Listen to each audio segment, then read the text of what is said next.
Okay, I think we're probably good to go ahead and get started. Thank you, everybody, for joining us today. We appreciate your time, and we know that the subject of fraud is always a popular topic for CEFLI's members. Today, we're going to hear about the cost of insurance fraud, and Matthew Smith, who's the Executive Director of the Coalition Against Insurance Fraud, is joining us today to provide feedback regarding the recent study. So as a bit of background, I wanted to provide a little bit of information regarding Mr. Smith. So Mr. Smith is, as I mentioned before, the Coalition's Executive Director. And he actually is a prolific writer and speaker who serves on many boards and committees related to fraud fighting efforts. I know many of you are probably familiar with the Coalition Against Insurance Fraud. It's a great resource for those of you who work in the area of fraud. Matthew is graduated from the Salmon P. Chase College of Law and the University of Cincinnati College Conservatory of Music, where he studied radio, TV, and film.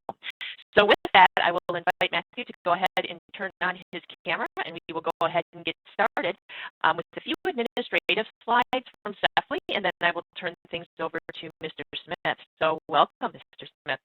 Thank you, Carla. It's great to be here with you and your members. Thank you. So for those who have joined our webinars in the past, you'll recognize that we like to start our program by thanking our premier partners. And as of today, these are currently our 2023 premier partners. We appreciate the additional support that they provide to CEFLI in terms of their involvement with our programming and supporting our programming efforts. We also want to thank CEFLI's 2023 affiliate members. Their logos appear on your screen. We've got gold, silver, and bronze members, and you'll recognize them as leaders in their respective fields of expertise. And we often partner with them for our educational webinars, which we then refer to as joint educational webinars. As we get started today, I want to do a quick overview of the agenda so you have an idea of what's coming up with our presentation today. For starters, we want to provide some reminders regarding CEFLI's antitrust policy, and that is that CEFLI is committed to adhering strictly to the letter and spirit of the antitrust laws, and under no circumstances shall CEFLI meetings be used as a means for competing companies or firms to reach any understanding, whether that's expressed or implied. So if we feel that there is a discussion that's heading in a direction that feels a bit uncomfortable, an appropriate objection will be made, and we'll make sure that we operate within the environment where we should be. So that's our antitrust. As a reminder, we do record CEFLI's webinar events, and we will put a copy of the recording as well as the presentation materials on CEFLI.org by early next week.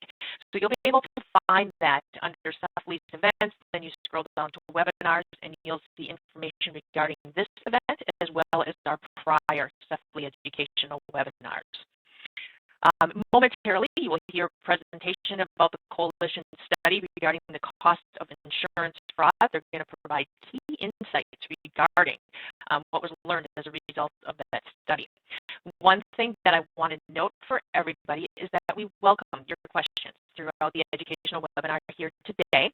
And to do that, if you look on the right-hand side of your screen, if you do have questions, again, we welcome them, but we encourage you to use the Q&A function, not the chat function. Often with the chat function, the questions go in kind of a limited direction. The Q&A has a little bit broader approach. If you don't see that window open on your screen, you can click on the three-dot ellipse in the lower right-hand corner, most likely, of your toolbar, and you'll see an option to open up the Q&A window. What we will try to do is monitor for those questions throughout the presentation, and as opportunities present themselves, actually go through some of the Q&A that we might be receiving throughout the presentation. And of course, time permitting, at the end of the presentation, we'll also go through some question and answer content as well.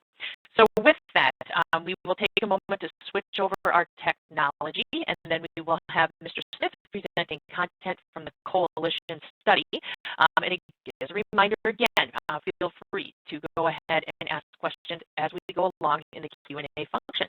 So Matthew, I will turn things over to you. Well, thank you, Carla. And again, it's great to be here and to be a part of CEFLI's kicking off the new year of 2023 with this webinar about the economic impact or the cost of insurance fraud here in the United States. I do want to pick up on one thing that Carla just said, and that is this is going to be a lot better webinar and a lot more enjoyable if I answer the questions you all may have, you who are on the front line looking at many of these issues. So please do take advantage of putting those into the Q&A, and I've given Carla the permission to interrupt me at any time as we go through today's presentation. So I appreciate greatly Carla's mentioning the coalition and that many of you may be aware of us. I'd like to just start, though, with a little indulgence of telling you a little bit about who we are and what we do, because I think that will help you understand the depth and the importance of the economic impact study that we're going to be talking about today. So I have the privilege of being the executive director in the year of our 30th anniversary of the coalition. The coalition was actually founded in 1993, and it may surprise you to know that we had two primary founding organizations. One makes all the sense in the world. It was then called the American Insurance Association. It's morphed many, many times, and it's now called APCIA, or the American Property and Casualty Insurance Association, based in Chicago. And they're still very active in the coalition. Our other co-founder, though, may surprise you a bit. We were co-founded by the Consumer Federation of America. Consumer advocacy in the early 1990s was still centered around people like Ralph Nader. So you can see it was a very diverse group from the start that formed the coalition.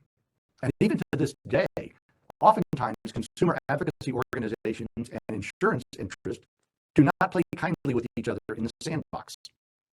So many people in 1993 thought the coalition would survive maybe 4 or 5 years, and some issue would arise that would split it so much that it would break apart. Well, to the credit of the leaders, and I'm only our second executive director, primarily Dennis J., who led this group for 27 years, we now have the privilege of celebrating 30 years of being the most diverse, the most broad-spread interest group fighting insurance fraud, not only in the United States, but as we increase our work around the world, literally on a global basis. So who comprises this coalition? Well, individuals are not eligible to belong to the Coalition Against Insurance Fraud. Only organizations or entities. So who are those? Well, they include government and regulatory groups, legislators, law enforcement, everything from the FBI, the Department of Justice, to virtually all of the state departments of insurance, and about half of all of our nation's state attorney generals, and law enforcement agencies from across the United States, all are part of our government sector members. We're still very committed to consumer and public interest. So public interest groups, consumer advocacy groups such as the Families USA, the Consumer Network, Consumer Federation of America, Consumers Action, all of these various groups comprise the public sector piece of the coalition. And of course, insurers, literally across all lines, life and disability, workers' compensation, property and casualty, you name it, we cover all of the various lines of insurance, including health insurance, that are all factoring in to this issue of insurance fraud in the United States. And then we have associations such as the National Association of Insurance Commissioners, the National Council of Insurance Legislators, the National Conference of State Legislatures, and other associations, along with academic institutions. You'll hear me talk about Colorado State University Global. We also have University of New Haven and other leading academic institutions that deal with anti-fraud issues. And then finally, our strategic partners. Those are worldwide data and investigation companies, groups like PricewaterhouseCoopers, IBM, BAE Systems, Protiviti, Shift, Verisk, all of these companies that you probably know. And then 10 hand-selected law firms that you'll hear me talk in a moment work with us on our legal issues, which is part of the coalition's mission. So when I talk about the coalition, I talk about we operate in 3 distinct lanes. First is our public information and outreach. Second is our advocacy. And then finally, our research. And the research piece is what we're going to be talking about mostly today. But when we're talking about public information and outreach, we do a tremendous number of ways of getting the anti-fraud message out there. From our Fraud News Daily, Fraud News Weekly publications, the Journal of Insurance Fraud in America. Annually, you'll hear me talk about this a little bit later, our Insurance Fraud Hall of Shame, which always includes an aspect of life insurance. We also have our Fraud Pod, which is a mini television show, and our fraud blogs, and then videos and infographics that we push out, especially to the state departments of insurance, that in turn put these out to their citizens and the consumers in their state. And around the country, we are constantly presenting both to insurance organizations, but also regulators, legislators, and the general public, all as part of our public information and outreach. I talked about Fraud Pod, our little television show that we put out about 3 to 4 times a year, but we also do our own webinars, and we've done those on various aspects of issues, so we invite you to check out those, in addition to the wonderful training that CEFLI also provides for you. Also, as part of our public information and outreach for our members, we have an important tool called Fraud Tracker. And Fraud Tracker is available from our website and will take you to arrest and conviction data. And many of our life insurance members really enjoy this and use it because they're able to identify fraudsters before they attack their company. And we'll talk about the monetary implications of that shortly. So if you're a member, you can go to this map and you hit on any of these pins, and it will tell you exactly what that arrest or conviction is for and information. So you can see here, there's one in Colorado Springs on life insurance. And then when you click on that blue link, it will take you to the actual information on that fraud. So these are just some of the things that we do with our public information and outreach for our members and also for the general public. I mentioned the second lane is our advocacy, and that's legislative. We are already running bills in 2023. Last year, we ran almost 200 bills and were responsible in part for 37 new anti-fraud laws being put on the books, either on Capitol Hill or around the United States. The regulatory side, I mentioned we work with the NAIC. We are one of about 25 consumer representatives guiding our nation's insurance commissioners on key consumer issues. And we also serve as an advisor to the Anti-Fraud Task Force and its various working groups and committees. And then also we have our services that we provide to our members here. So if you go to our government and law, we have a fully searchable map of the United States. Here I just pulled Illinois, where you can look at all of the state laws, the state regulations, pending legislation, what bills are currently before the House or the Senate or on the governor's desk for signing. And you can do all these searches either by state or by nationally or by topic. So for example, if you want to know what states require fraud plans or what states require fraud reporting, you put the topic in and it'll give you the actual information and take you actually to the statute, the regulation, or the bill. I mentioned earlier that our law firms, our 10 hand-selected law firms, the coalition is also the only group that files amicus curiae, or friend of the court briefs, with our nation's federal courts and state supreme courts on key anti-fraud issues. And we file these on life, on workers' compensation, on property and casualty. All of our briefs are online. We've briefed over 20 cases. We currently have 5 cases pending, and these do impact those of you on this call today dealing with life insurance. Florida, for example, is immunity for reporting fraud. We also have cases in New Jersey, California, the federal court in Illinois, the 7th Circuit, and before the Minnesota Supreme Court as well. Matthew, I'm going to jump in here real quick. I've got a couple of items that have come through the chat function, individuals saying that they're hearing but not seeing. Could we have a couple of individuals in the audience indicate whether or not in the chat function this time, not Q&A, indicate if they are seeing or not seeing? I just want to see if we are having some issues with others. I'm seeing some come in, Carla, and we have actually Joseph Matos, who is our communications and outreach person in the room. Okay. I'm looking at his screen, and we can see it in addition to my screen. So hopefully we're good. Okay. We are good. Thank you, everybody in our audience, for giving me feedback. Just wanted to check if we had an isolated technology challenge or if it was more broad-based. So, Matthew, I'll turn things back over. Apologies for the interruption. No apology needed, and hopefully we'll have some interruptions with questions as well. But as I said, we're going to talk mostly today about research. And the coalition is noted for the research that we do. And again, we're the only anti-fraud organization that regularly puts out anywhere from 2 to 4 research studies, major studies, every year, whether it's on the globalization of fraud, benchmarking for companies to know how their SIUs stack up against other companies, the state of insurance fraud technology, artificial intelligence, or data ethics. But today, we're going to talk about the report you'll see here on the economic impact of insurance fraud in the United States. But before we start unpacking that, I also want to give you a preview of what we're doing on our research studies in 2023, because I think these are going to be fascinating.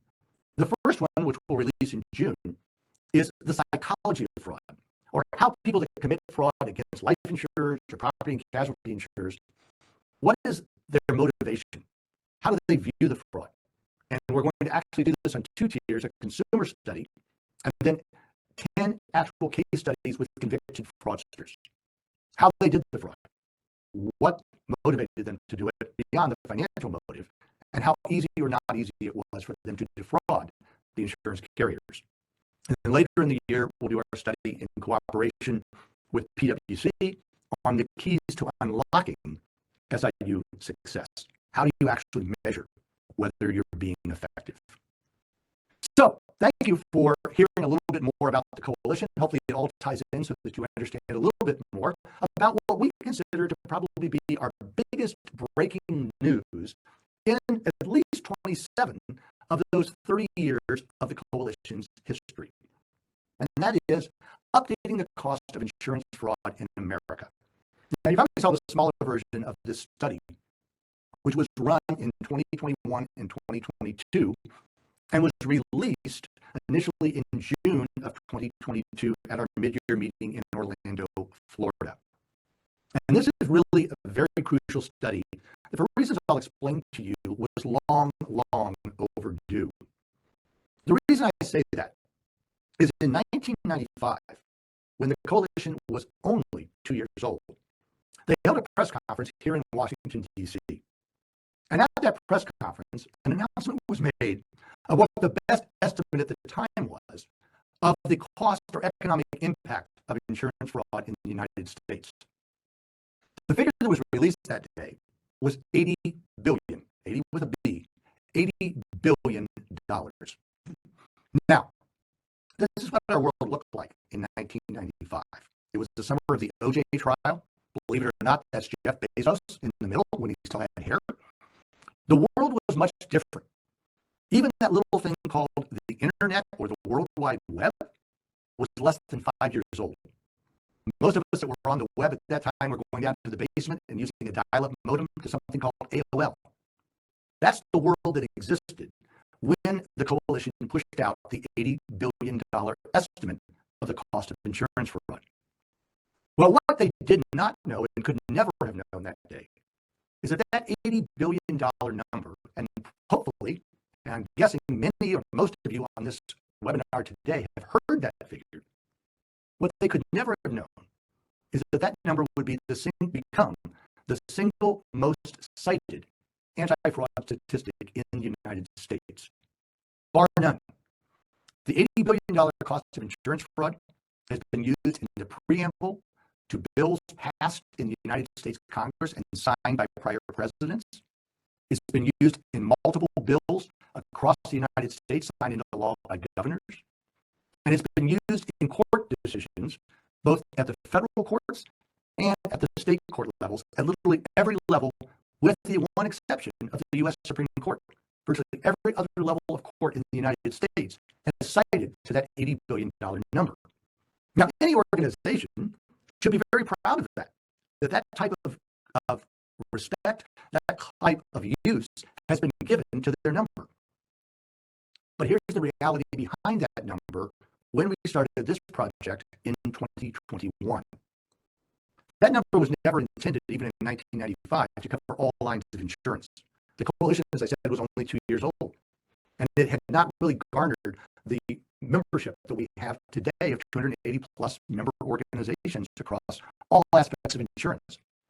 They were more focused on P&C, auto, those types of things when they did that initial study. Also, for reasons that even I don't fully understand, other than the passage of time, that $80 billion number was sadly never updated for 27 years. It was also never adjusted for inflation over that same almost 3 decades. So if you simply took that $80 billion number from 1995 and ran it through the Consumer Price Index calculator, which anyone can do on the web, applying every year's inflation, $80 billion in 1995, today, even without any other updates, even without taking into account the World Wide Web and the internet, that $80 billion number today would be $151.2 billion as the cost of insurance fraud in the United States. So in 2021, the coalition realized that we had an absolute duty, not just wanted to, but we had a duty to go back and update that way outdated 27-year-old figure on the economic impact or cost of insurance fraud in America. But we knew we did not, I don't want to say mistakes because I think they did the best they could. We knew we did not want to have the same pitfalls that had occurred from the 1995 study. So we wanted something that absolutely was improved and was reliable. And we knew that to do that, we had to gain large-scale support. And we had to have key strategic support across the anti-fraud world if this new study, the first one done in more than a quarter century, was going to be accepted and validated in the anti-fraud community. So although this is solely a coalition study and a coalition research project, we reached out to our key strategic partners. Who are those people? Well, our founder, one of our co-founders, the American Property and Casualty Insurance Association, the Insurance Information Institute, the National Insurance Crime Bureau, the International Association of Special Investigation Units, and you'll hear me talk more about the entity that we also turn to, Colorado State University Global.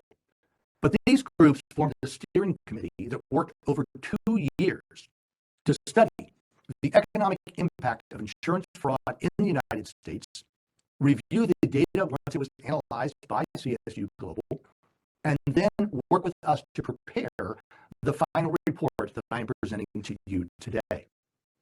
So if you haven't heard it in the time period since June of last year when it was released, what is that new number? $308.6 billion. Let me repeat that. $308.6 billion every single year that we waste on insurance fraud. But how did we come up with that number? How was this particular study done?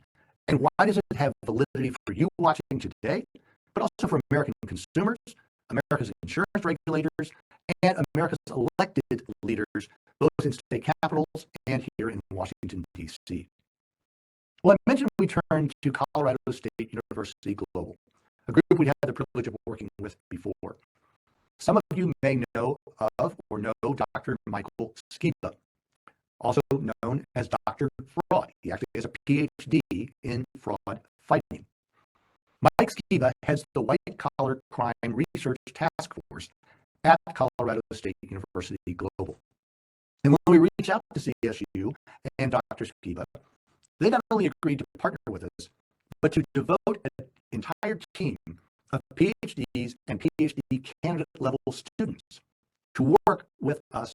Ended up for a year and a half on conducting this study and making absolutely certain that we got it right. When we started the project in 2021, we did not have a timetable where we said this has to be done in 6 months or it has to be done in a year. The timetable was we will release the study when and only when the coalition and all of our strategic partners are satisfied that we have looked at this fully and that we have presented the best sources of data, we have checked that data, and we have a report that we can stand by that data. And that's where the $308.6 billion number derived from. The way that we got there was not only by having these strategic partners, but literally reaching out across the 280 organizations that comprise the coalition, across the federal government, across state governments, with law enforcement agencies, with courts, and we created a Dropbox. And the Dropbox was so that anyone that had a news article, a study, information, citation to a report, a news story electronically that could shed light on the economic impact or cost of insurance fraud had the ability to deposit it in that Dropbox. What we did not know in 2021 when we opened up that Dropbox, and there's no way to actually prove this, is we probably ended up with the largest collection of anti-fraud data ever collected. Because boy, did our members and government agencies and even consumers, even people that heard about it, responded tremendously by loading up the Dropbox with information. Now, was all of it relevant? No. But what did that team of PhD and PhD candidate students do? They literally took every piece of information deposited in that Dropbox, looked at it, analyzed it, either discarded it or put it in the pile to save. Then when it was put in the pile to save, they took multiple steps to vet the data, verify the data, contact the source information for the data to verify that it was still accurate, that they still stood by it. And that is how we started the process of pulling this report together. And Matt, just want to jump in there before we switch into some of the limitations, if we could. And that is, you had quoted that huge number regarding the size of fraud. And we did have a question from our audience regarding whether the $308.6 billion pertains to all product lines or pertains to specific lines of interest, and whether you have numbers regarding, of course, our specialty, which is life insurance. We do. The answer is all of the above. It is a total number, but in the study, again, going to the issue of validity, we knew we couldn't just throw out one number. So we break it out over 8 different lines of business and by category and the cost per line of business. So yes, and we will get to that. So it was a great question, and it is in the material that we want to cover. Any other questions at this point, Carla? Not at this point. Thank you. All right. Thank you, whoever submitted the question. And hopefully I'll answer it for you fully in a few moments. But if I don't, we'll redo it and we'll come back to your question too. So I started to say that any study also has limitations, and this was no exception. So there are limitations on this study, and most of those are derived from the fact that first, the United States lacks information reporting on insurance fraud acts. I talked about we compile arrest and conviction data. You have no idea how difficult that is to do every single week, because there's not a check the box form on a police report or on a court record that says insurance fraud.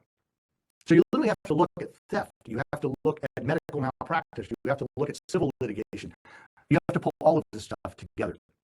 The rest of the world is actually ahead of the United States in identifying insurance fraud acts and collecting that type of data. And in a few minutes, I'll give you just one example from the UK that represents that we do not have here in the United States. Part of that is we do not have a centralized reporting system. The United States is the only nation in the world that has state-based regulation of insurance. It works for us, and we're big supporters of state-based regulation. But trust me, when you stand on the world stage and you try to explain to anti-fraud leaders from Asia, Europe, Africa, South America, Australia, the United States, we have 51 different laws, 51 different sets of regulations, 51 different commissioners, directors, or superintendents that oversee insurance. Their eyes roll backwards in their head saying, how could that ever work? Well, it does. But what we don't have then is a centralized reporting system where everybody knows about the fraud, as many other countries such as France, Poland, Korea have the ability to collect that data in a centralized portal. And one of the strongest limitations, insurance companies themselves are increasingly reticent to share their data and often oppose laws and regulations that would help us collect more data regarding anti-fraud efforts. That's a discussion for a different day, and that goes into government relations and government affairs and some of those things as well. But it does contribute to why a study like this took almost 2 years to complete and the limitations that we still face here in the United States. But we are blessed to have a great number of resources. And trust me, this screen is only a fraction of what was dumped into that Dropbox, what was analyzed, and what ultimately contributed to the $308.6 billion number. And you'll recognize many of these names: the General Accounting Office, the institutes, the Insurance Research Council, the National Association of Insurance Commissioners, the FBI, the Census Bureau. AARP does some tremendous work, especially in Medicare and medical-related fraud, but also in the life and disability areas. CMS, or the Department of Health and Human Services. So all of these entities helped us to pull together the report that ultimately became this economic impact study. Now, going to our, yes. Apologies again. I do have another question that came in, and it is related to the large figure, the $108 billion tied to fraud. 308. Sorry, $308 billion. Thank you. And the question is, does the $308 billion reflect the known and reported fraud, or is it an extrapolation from another number that was reported as part of the study's efforts? Neither. So it's not an extrapolation. I would call it an estimate. So there is no other number that it was reduced from. It is an estimate that was built through this review process, through the study process, through the analytics process, to come up with a new number updating the $80 billion number. So it was completely done independent. It wasn't, let's start with some other mythical number that's out there and back down. It was basically analyzing from the ground up all of the various lines of business. Very good. Thank you. So what you see on the screen here are the actual lines of business that were analyzed: property and casualty, workers' compensation, premium evasion. A lot of that is in workers' comp, but some can be in other areas. Healthcare, Medicare, Medicaid, life, disability, and auto theft. Now, auto theft was one that was quite interesting. It probably won't be as interesting to the people on this call, but auto theft, unless the insurer is involved, is a covered loss. But since frequently anti-fraud efforts, special investigation units, are assigned to these, we thought it important to also devote a portion of the study to the crime of auto theft in the United States. So in response to our prior question, these are the lines of business that were analyzed. Once we had that broken out, then we took all of this information and we went back to our strategic partners and we had them literally tear it apart. We said, we want you to do a critique, a peer review, analyze it, poke holes in it. And that process alone took almost a half a year to literally go through, because anything that was identified, we went back, not double checked it, we'd already done that, triple or quadruple checked the accuracy of the information upon which this report is based. So what are the numbers? How did we get to $308.6 billion every year? Well, you'll see on the screen right now each of those lines of business that I just talked about and how that economic figure contributes to the $308.6 billion annually.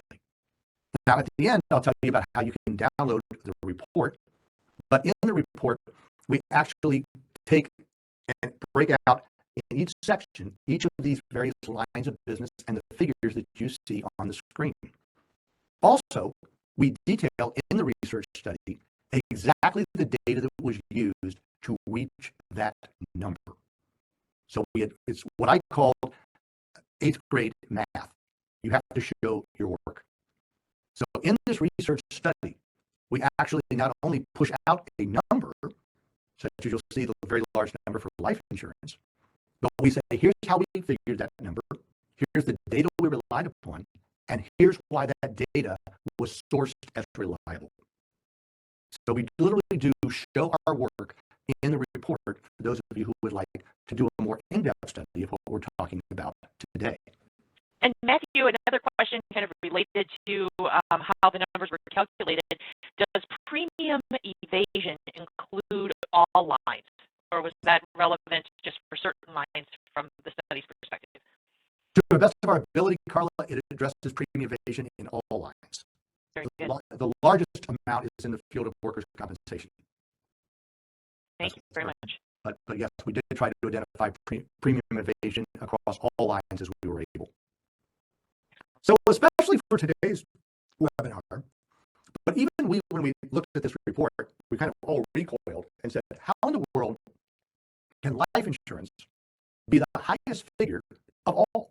When you look at this list, why is life insurance the highest dollar amount of insurance fraud in terms of the cost basis in the United States? Our initial reaction, maybe like yours, is there's got to be something wrong. So we literally checked this section of the report more than we did anything else. And we went back to each of those sources, talked with them, and it affirmed that what Colorado State University Global had identified was in fact accurate. So what drives that $74.7 billion number that is the largest single line item of the economic impact of insurance fraud in America? Well, first is what we call pure versus blended fraud. So I'm not going to go back to that screen again. But what do we mean by blended fraud?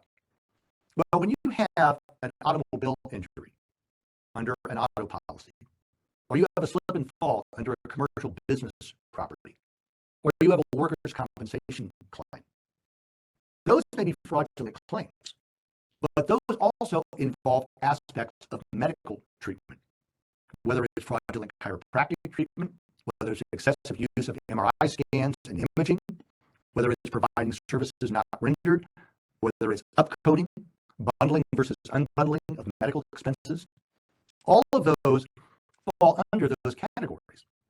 But we would grossly inflate such categories as auto, workers' compensation, property insurance, all of those, if we only assigned it to that category, because it is medical fraud as well.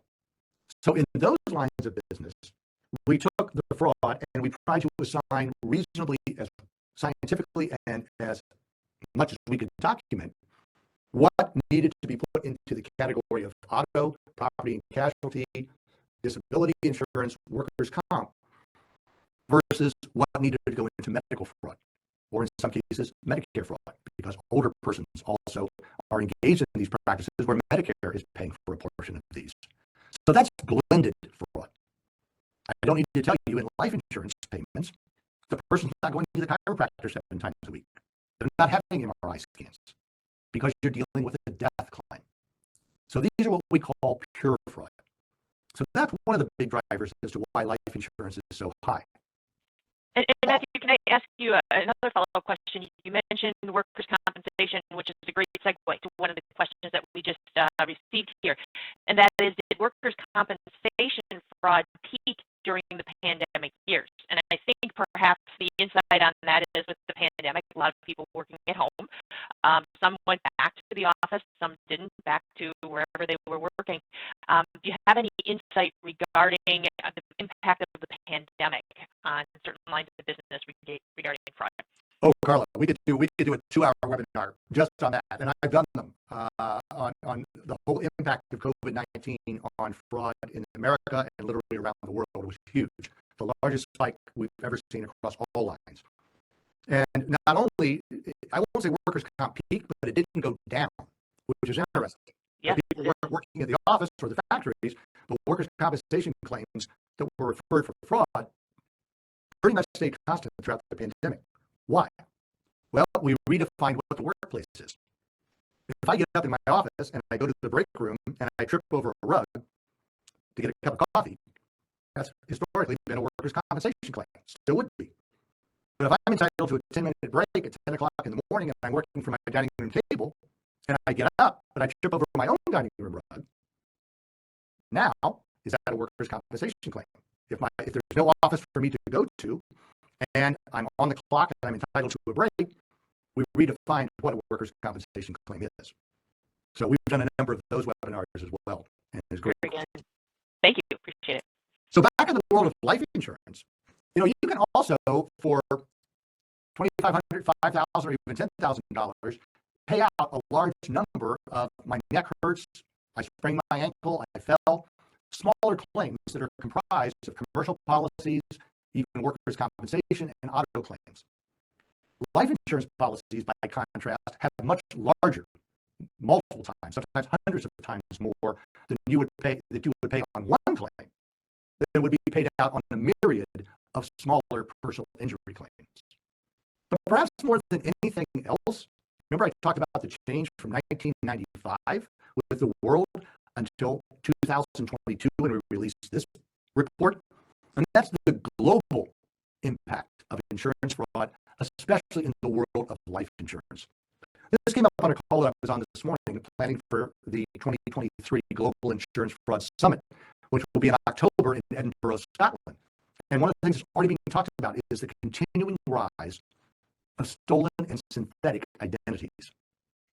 Now, stolen identities are pretty clear. Synthetic identities are when pieces of someone's background and other people's backgrounds are stolen and then blended together to literally create a false new person, but that the records would show actually exist, even though they are a purely synthetic or fake individual. Now, I talked before, too, about other nations having better statistics. In the United Kingdom, they actually have an Office of National Statistics that collects data, including on insurance fraud. And this is interesting. This ties into the question, Carla, coming out of COVID. What this study that they just released last year noted was a 161% increase in the unauthorized access to personal information. This is where cyber criminals are trying to steal personal data to make false claims or secure false policies or for other nefarious purposes, rose 161% just during the years during COVID. Now, let's just say that's an isolated study. Some of you may know the company Aite. Aite did a thing on identity theft losses and showed that they increased to $721.3 billion per year. 37% of all consumers during the COVID years were victims of some form of application fraud.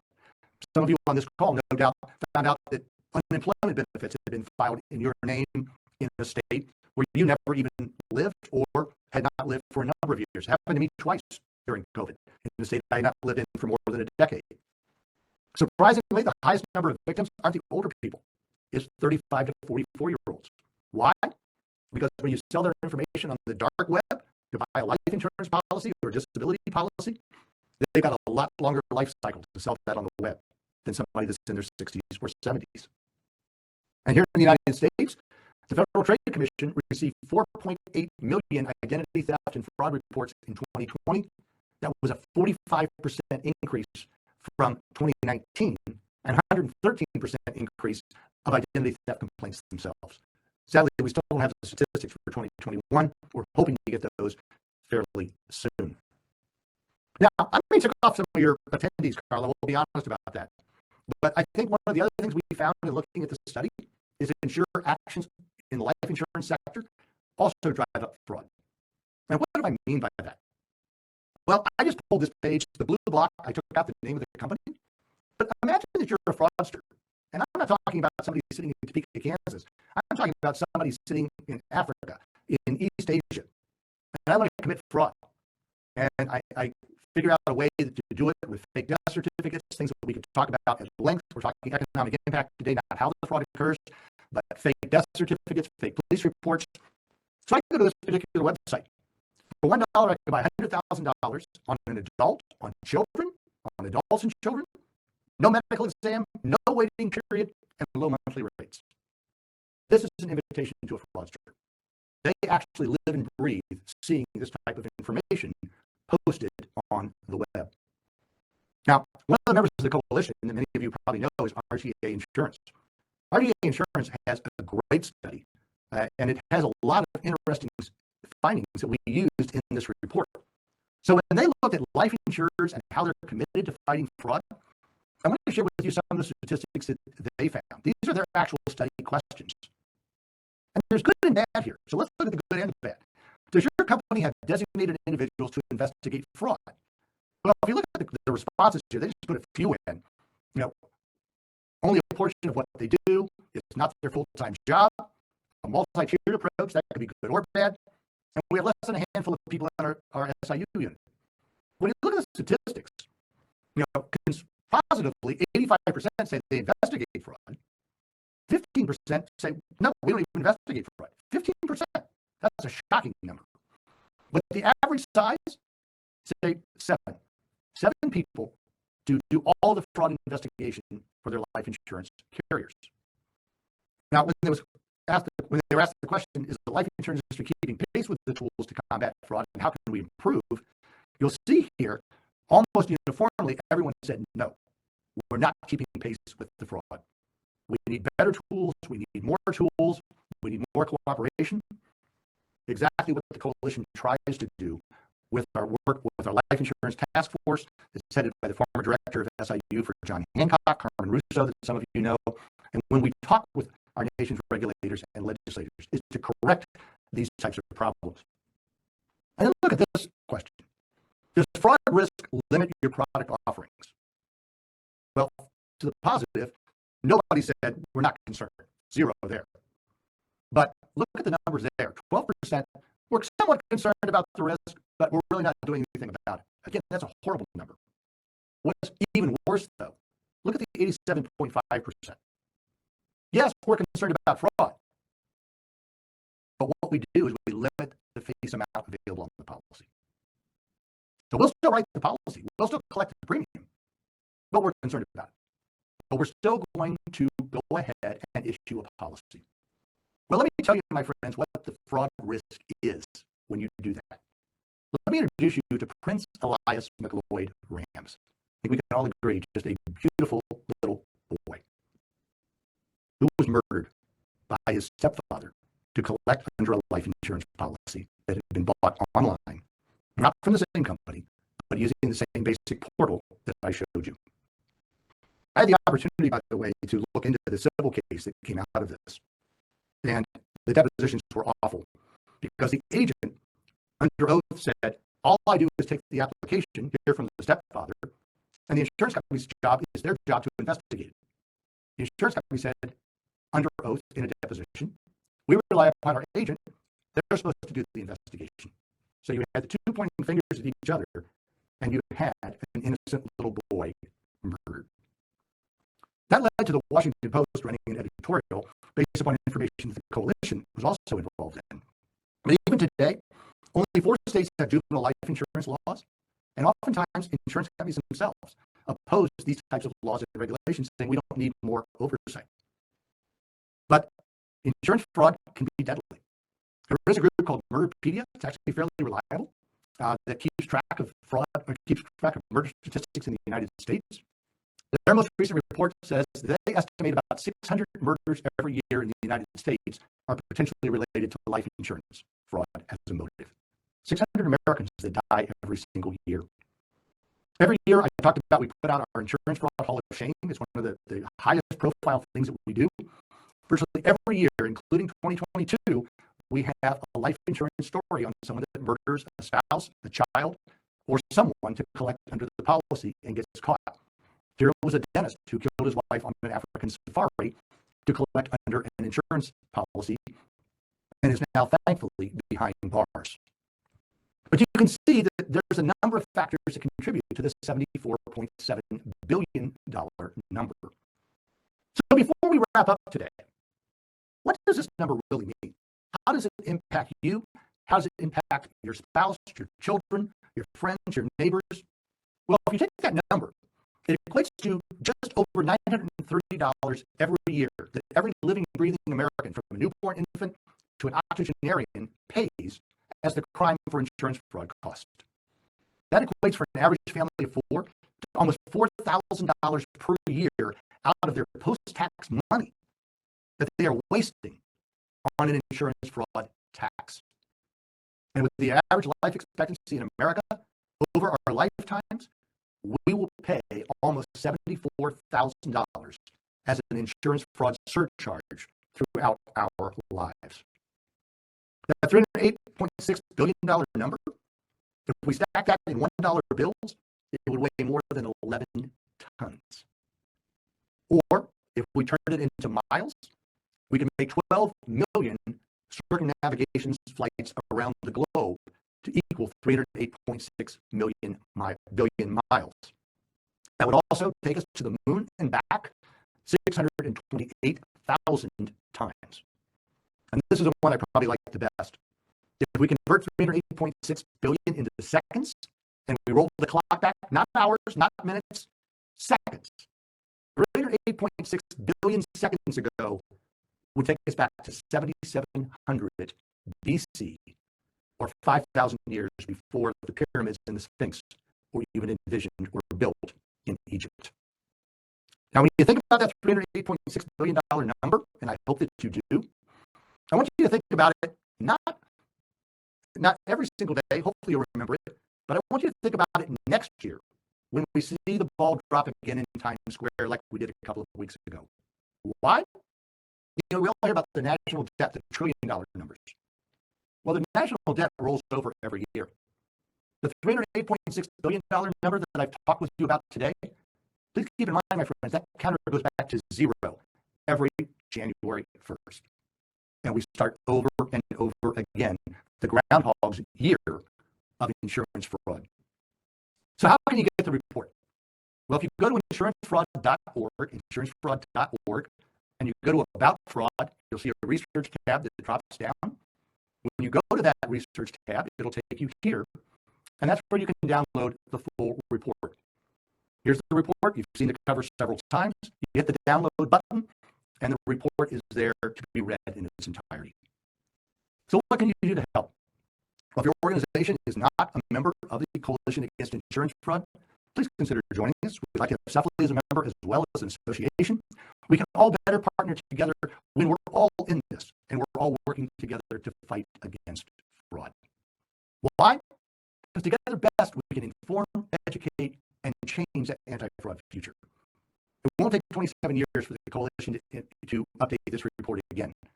When we do, we would love nothing more than to see that figure go down rather than continuing to go up.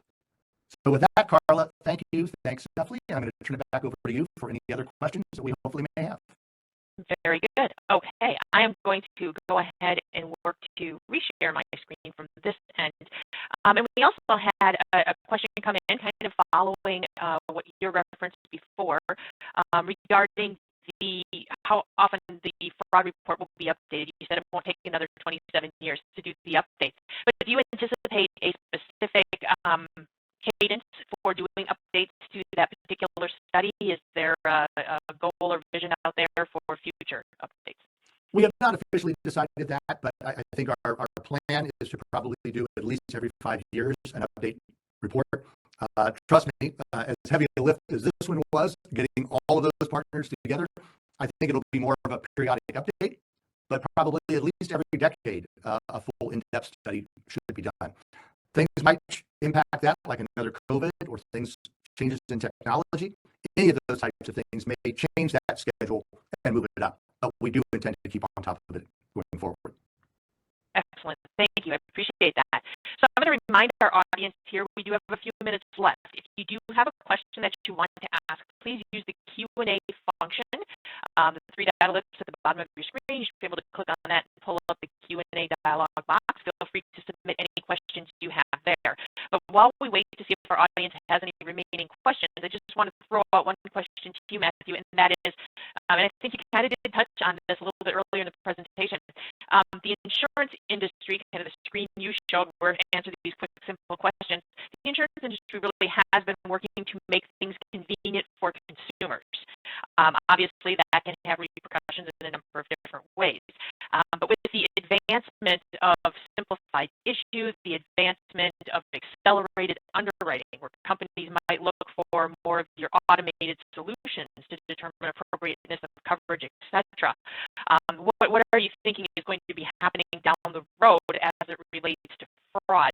I'm anticipating it's an acceleration, but I'm a little curious about your thoughts on that subject in general as we make things easier for consumers. It's a great question, Carla, and to paraphrase Charles Dickens, it's the best of times and the worst of times. because it is much easier for people now to apply online, to be able to fill out online forms, to not go to an agent's office or have to deal with paper and those types of things. So there are many advantages. There's also the advantage that we can do a better job of fighting fraud using data. Now, before we talk about that in a little bit more detail, the downside is everyone is working right now to achieve speed, and everyone's trying to achieve speed with the lowest number of human touches as possible. So if you're not prepared for that, and many companies are not prepared, it is an invitation for fraud to come in through the door. And we are seeing that markedly, both in the United States and globally, with rises in insurance fraud, and as I mentioned, specifically targeting life insurance because of those $1 million, $5 million, $10 million payouts instead of a $1,500 payment for a slip and fall fraud. So you all have a target on your back. Now, back to the best of times with the data. That's why we push out like the arrest and conviction data. And what many of our members do, we push that in multiple formats every Tuesday at noon. They'll put that into their underwriting databases. So someone that hit a life insurance company for a fraudulent claim in November of 2022 applies to your company in January of 2023, you may not know that they had a fraudulent claim that was reported if you don't have that information in your database. And there's many of our coalition members, the Shift Technologies, the Quantexes, these types of companies that are all listed on our member roster that are actually providing a lot of these services as well to insurance companies so they can identify the fraud on the front end and never write the policy, not investigate the fraud after it's occurred. So it's a mixed bag, but it's something that everyone in the anti-fraud industry is dealing with. How do we meet the fraud fight in this new world that we're facing? Excellent. Very good. As I'm looking at our Q&A function here, it doesn't look like we have additional questions that have come in, and I know we're at the end of our hour here, so I just want to provide a couple of quick CEFLI updates before we conclude our webinar here today. One is everybody will receive a post-event survey that should be pushing out probably within the next 5 minutes or so here. We absolutely encourage everybody to complete the survey, provide feedback. It's very helpful to us to understand the types of educational opportunities that are most closely aligned with membership interests and to understand what we can do better in the future. Also, by early next week, potentially sooner, we will be sending out a communication to individuals who attended the live version of this particular webinar to provide you with a certificate of attendance template form for those of you who may want to utilize a copy of the presentation materials in PDF form. That'll be included as well. And in the link that we provide to the recording on CEFLI.org, you can use materials, you can use the template form to file for CE credit if you have an opportunity to self-submit for CE credit with the organizations that you are involved with. So with that, just a couple of reminders here before we end our webinar today, and that is our next educational event will take place in early February, specifically February 8th, and we will use that time to talk about insurance oversight programs. From time to time, we do get requests from members who are looking for that type of content and want to understand how other companies may be approaching that subject. And we will post more information on CEFLI.org in the upcoming weeks, along with pushing out our regular email communications on CEFLI Joint Educational Webinar events. So with that, Matthew, I want to thank you for joining us today. Thank you for the Coalition's partnership with CEFLI to help members understand more about the Coalition and about the recent study and the significance of the cost of insurance on the U.S. economy. Appreciate your time today. You did a wonderful job. And to our audience, thank you for joining us today, too. So I will go ahead and end our webinar for the day and look